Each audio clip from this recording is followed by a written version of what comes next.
Oke. Halo semua teman-teman, perkenalkan nama saya Anugrah Dwi Kustanto.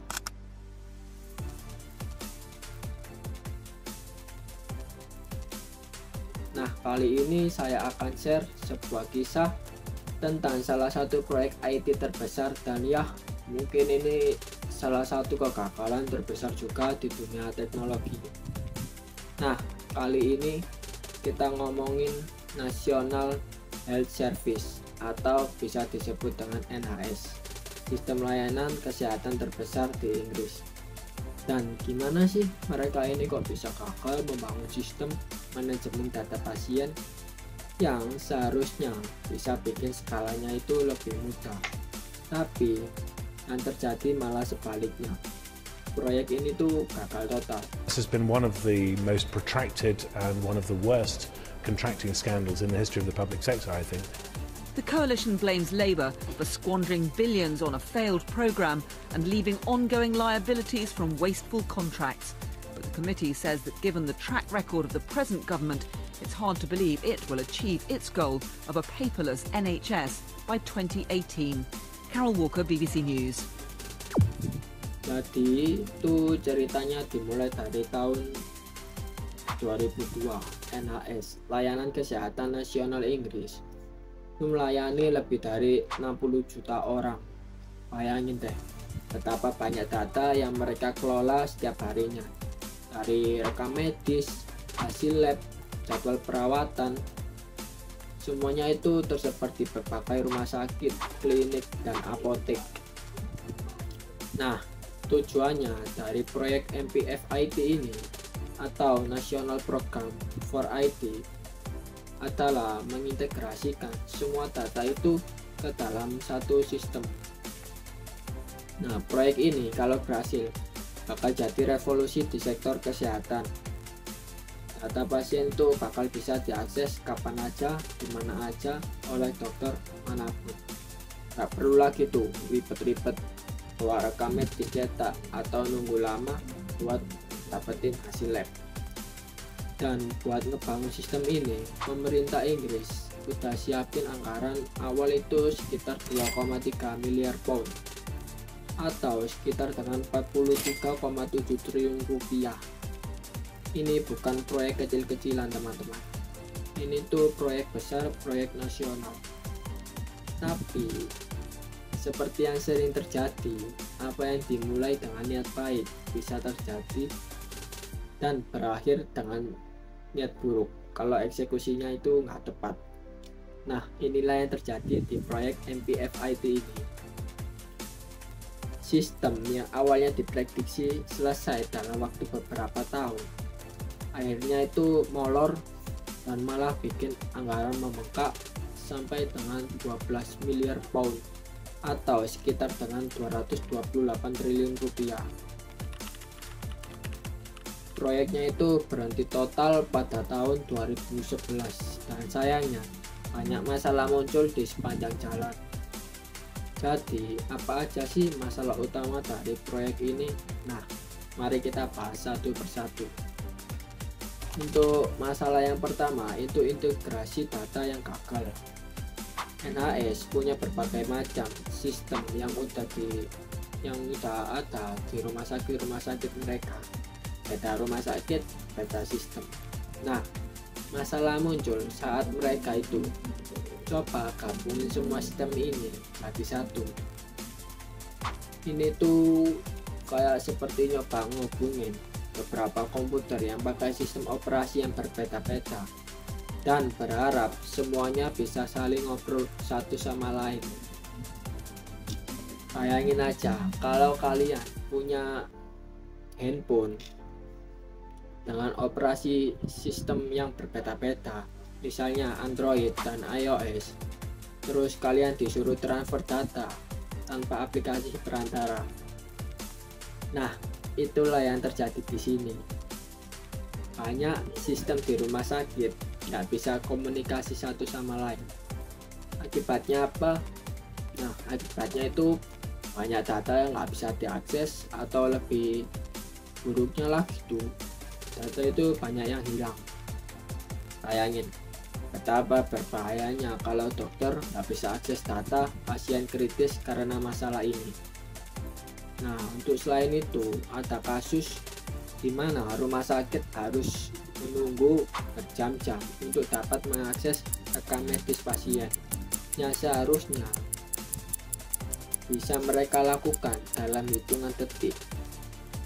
Waktu yang hilang dalam situasi kritis ini sangat berbahaya buat pasien. Terus untuk permasalahan yang kedua itu keterlibatan dari pengguna akhir, yaitu dokter, perawat, dan tenaga medis lainnya. Kalian tahu kan, mereka yang sebenarnya bakal pakai sistem ini setiap hari. Tetapi anehnya lagi tuh, tim pengembang dari proyek ini benar-benar tidak melibatkan mereka dalam proses desain sistem. Jadi banyak fitur yang dibangun ternyata nggak relevan atau malah bikin ribet untuk buat aplikasinya itu. Bayangin kalau kalian lagi buru-buru nanganin pasien, tapi sistemnya seharusnya ngebantu kalian malah bikin kalian harus klik sana sini hanya untuk cari informasi yang seharusnya mudah diakses. Nah, ini kan bikin frustasi banget ya, terutama buat tenaga medis yang bekerja di bawah tekanan waktu. Dan ketika dokter dan perawat ngasih feedback, responnya itu lambat banget. Bahkan sering kali feedback mereka itu diabaikan, padahal kan mereka tahu lebih baik apa yang mereka dibutuhkan di lapangan. Ini tuh pelajaran penting buat kita semua yang terlibat dalam proyek pengembangan. Pastikan tuh kalian dengerin feedback dari pengguna. Terus untuk yang terakhir itu masalah skalabilitas dan teknologi. Sistem ini itu dirancang untuk ngehandle jutaan data, tapi ternyata kenyataannya server mereka itu nggak mampu ngikutin kebutuhan yang harus berkembang. Teknologi yang dipakai di awal proyek cepat banget jadi usang karena perkembangan teknologi yang besar.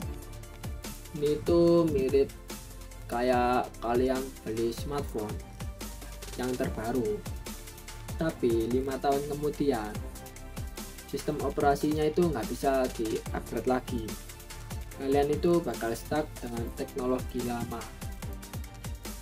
Terus ketika volume data itu terus bertambah, server itu nggak kuat, jadi sering mengalami downtime.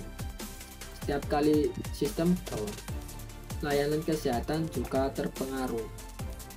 Dan ini bukan masalah kecil, karena downtime bisa berarti hilangnya akses ke informasi medis yang vital. Oke, setelah kita ngebahas masalah-masalah tadi, NHS itu coba beberapa solusi buat menyelamatkan proyek ini. Nah, solusi yang pertama itu yang mereka coba adalah Agile Development. Metode Agile ini terkenal dengan fleksibilitasnya, berbeda dengan pendekatan tradisional yang bikin proyek besar langsung dari awal sampai akhir. Agile ini lebih berfokus pada pengembangan bertahap dan melibatkan pengguna di setiap langkahnya.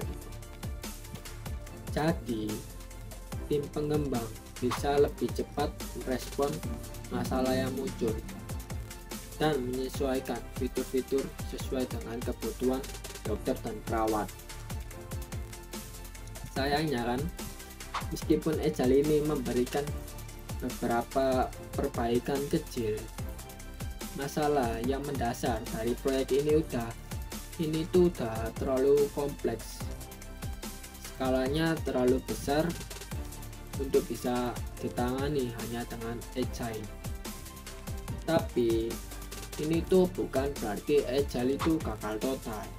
Dengan pendekatan ini, setidaknya mereka bisa memperbaiki beberapa masalah kecil di lapangan. Selanjutnya, solusinya itu mereka juga mencoba memperkenalkan standar internasional untuk pertukaran data kesehatan, yaitu dengan EL7. Standar ini memungkinkan data medis bisa di-share antar sistem yang berbeda tanpa masalah kompatibilitas. Ini tuh mirip kayak seperti kalian pakai charger USB yang bisa dipakai di berbagai perangkat.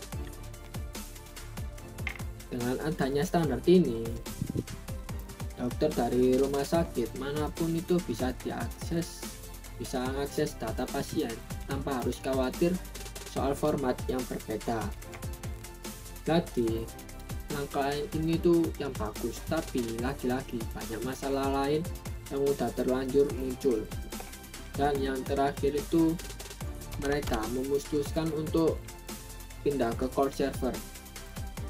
Cold memungkinkan penyimpanan data yang lebih scalable, aman, dan bisa diakses kapan aja. Di sini, Cold membantu mereka mengatasi masalah kapasitas server yang sering overload. Dengan Cold, mereka bisa dengan mudah meningkatkan kapasitas sesuai dengan kebutuhan tanpa repot upgrade server. Tapi semua ini datang sedikit terlambat.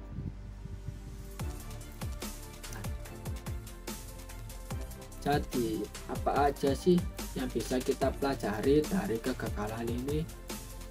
Ada beberapa pelajaran besar yang bisa kita ambil, itu terutama buat kalian yang bekerja di dunia teknologi atau yang terlibat dalam proyek besar.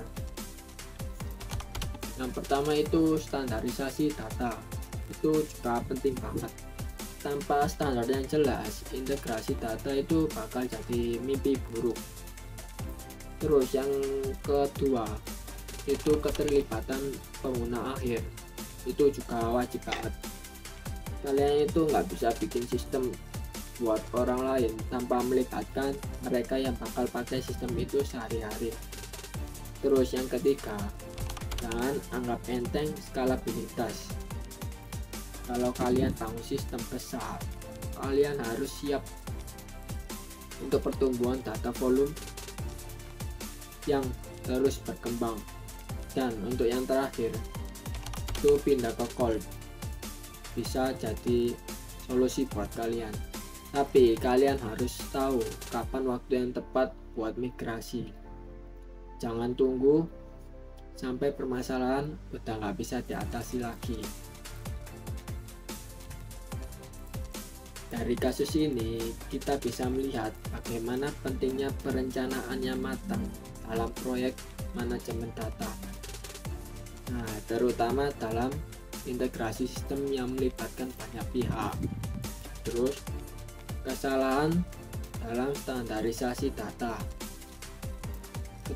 keterlibatan pengguna akhir yang minim, dan infrastruktur yang tidak siap untuk skala besar menjadi tantangan utama. Dengan memahami faktor-faktor ini, kita bisa belajar bagaimana menangani proyek teknologi dengan lebih baik dan efektif. Nah, itulah sekian pembahasan dari saya. Semoga materi ini atau yang saya bahas ini bermanfaat lah bagi kita semua. Terima kasih juga untuk Bapak dosen dan teman-teman semuanya.